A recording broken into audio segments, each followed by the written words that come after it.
Welcome to class. We know that Congress is responsible for making the law. The complicated question is, how does that actually work? It's not always pretty. It often involves people trading favors. People do lots of different things, some of them not that ethical sometimes, to get a vote. But we're going to focus just on the process right now to understand how this actually functions. How does an idea go from being in someone's head to actually getting enacted into law? Basically, it starts like this, and I recommend that you watch the other YouTube clip that I've put a link up to. It's just a classic Schoolhouse Rock on how a bill becomes a law. You've probably seen it before. I'm not going to do a better job than they have of showing the basic process of a bill becoming a law. But it starts like this. Congress is organized into different committees. In the House and the Senate, you have different groups that focus on particular issues. Education committees, the Armed Services Committee, the Budget Committee, Health and Human Services Committee. All these different groups of members of Congress on the House and Senate side will look at specific bills that deal with those issues. If a bill makes it out of the committee, if the members of that committee like the bill enough that they agree to pass it, then it goes on to another committee, and then eventually it finishes the committee process and moves on to the full House or Senate. In the full House and Senate, it would face a vote of all the members of that body. So if it starts in the Senate, it would go to a Senate vote first, and then after it goes through the Senate, if it passes, then it would go to the House of Representatives. For a bill to become law, it has to pass the Senate and the House. Both chambers have to agree on the bill. So, if you imagine this is the House of Representatives, this is the Senate right here. If a bill is going to become law, it has to get passed by the Senate and the House. Then, if there are any differences, if anything is not identical between those two versions of the bill, some senators and some members of the House will meet together in what's called a conference committee. They'll work out those differences, come up with a compromise bill, and then that compromise has to go back up for another vote by the full House and the full Senate to make sure that the senators and representatives are all voting on the exact same thing. If it passes at that point, then it goes to the president. The president will either sign or veto it. Watch Schoolhouse Rock's How a Bill Becomes a Law, or I'm Just a Bill, for a more animated version of that process that goes into a little bit more detail. So, there are some hiccups though, some things that get in the way of bills, especially in today's political environment. The first thing I'm going to talk about is partisanship. If you look at the word partisanship, if you're not familiar with the word party here jumps out. And that's what it's based on. Our political system is based on having two major political parties that duke it out in every election, as well as on the issues of the day in Congress, the Republicans and the Democrats. So Republican and Democratic parties think about things differently, and they have different priorities and different goals. The problem with partisanship is that each party likes to win. And so oftentimes, members of that political party will think winning the next election is more important than getting something done. And that's where partisanship comes in. Partisanship is basing your actions, basing your decisions on what's good for your party, maybe in the next election, more so than what's good for the country. So partisanship is a real problem in today's politics. We have right now a majority of Republicans in the House of Representatives, and Republicans tend to use the red color, and we represent Democrats in blue. In the Senate, though, we have a slight majority of Democrats. One way that parties are able to block the other party from getting something done is through what's called the filibuster. So even though we have a majority rule system, you would think that, okay, Democrats have a majority in the Senate, Republicans have a majority in the House, Republicans get to do what they want in the House, Democrats get to do what they want in the Senate, then they have to have their compromise in the conference committee, and the House and Senate will have to come to some agreement. It's not quite that simple, because the Senate rules require 60 votes to reach what's called cloture. So if they don't find 60 people in the Senate out of the 100 senators who like a bill, they're never going to be able to even take a vote on it. That means that you have to have some people from both parties agree on the bill. You have to have what's called bipartisanship. Bipartisanship is when you have both parties involved. If you're in the minority, let's say you do have 60 votes, but you don't like a bill yourself, one senator can hold up the process. And this is what happens to a lot of judicial nominations, judges who have a hard time getting confirmed by the Senate. One person can stand up there in front of the chamber and just talk and talk and talk and talk. They can read the dictionary. They can open up Harry Potter and flip from page to page to page, reading every word of the whole Harry Potter series.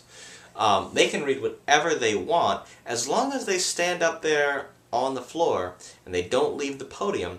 They can keep talking as long as they want, and that's a stall tactic.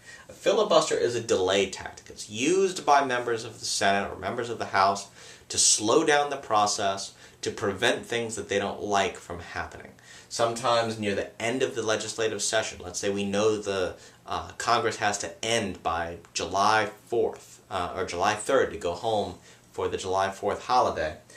Well, if you take the floor at 4 o'clock on July 3rd and you just keep talking and talking and talking and talking, they're going to have to go home and nothing's going to get done. So that's one way that people gum up the process and can stop things that they don't like. It's used by both parties. Democrats have used the filibuster when the Republicans are in power. Republicans have used the filibuster when Democrats are in power. There's a really interesting example of a filibuster in Texas recently, in the Texas legislature, where a woman, Wendy Davis, I think was her name, she was a state legislator in the House of Representatives, she filibustered a bill that would have essentially banned abortions in Texas. And she became an instant internet sensation because people watched her filibuster live online. I recommend you take a look at that. Beyond the filibuster, another element that complicates the legislative process, and a lot of people think this is a problem, is what we call pork. You have, as you'll recall, 435 elected members of the House of Representatives, 100 senators from 50 different states. Each of them has people that elect them that they need to keep happy. So let's say you get elected from Durham, and you're the member of Congress from Durham. You go to Washington. When you come back to Durham, people here are going to say, what have you done for me? What have you done for our community? And it's important that members of Congress keep their constituents happy. If they don't, they're not going to get reelected. If they come back and say, well, I worked on this big healthcare law that's a national law, or I worked on foreign policy issues and the peace process between Israel and Palestine and Egypt, I dealt with Afghanistan, those aren't things that everyday voters always care about. But if you can say, I brought $4 million home to build a new community center, or I brought home enough money to build the new bridge that we've needed for the last 20 years, and I got that done, people like that. That's something that people will pay attention to and care about. So legislators, people in Congress and in the Senate, are able to write bills or even just add on to other bills what we call earmarks. These earmarks are little funding priorities that would bring a certain amount of money home to their district to accomplish a specific project. Sometimes these earmarks are very good projects that are worthy of funding and should happen. But sometimes they end up being political games. They end up being almost like a way of gaming the system so that the politician can get money back to people in their community that support that politician. And that's where we get a little bit sticky. So a lot of people think that this type of pork barrel politics is unethical, that it bloats our budget, causes the budget to get too big, it costs the taxpayer too much money. In reality, earmarks are a fairly small portion of the federal budget, but some people view them as very wasteful nonetheless. So that pork gums up the process. Every representative, though, wants to get their own. So you sometimes have members of Congress who say, oh, there's too much pork, these people are getting all this crazy stuff for their district, but they're also trying to get this stuff for their own district, and they view the stuff in their district is important, perhaps maybe more important than the stuff in that other person's district. So that's pork. And you add into all of that lobbyists and legislators. Now, lobbyists are people who hang out trying to influence members of Congress, trying to get them to vote a certain way on a bill.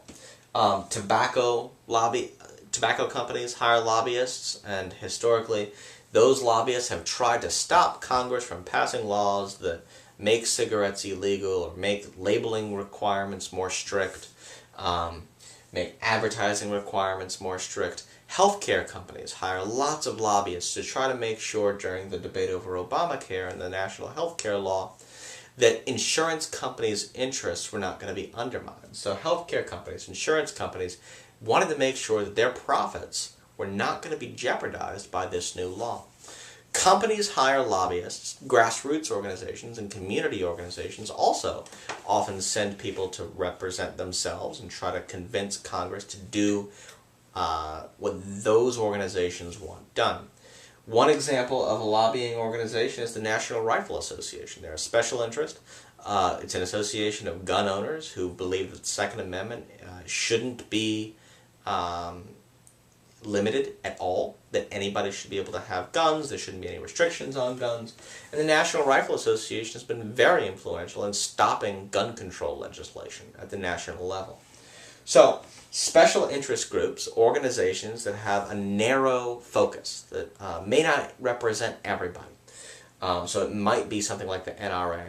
It might be something that you view as more useful. It might be an organization you like. You might like the NRA.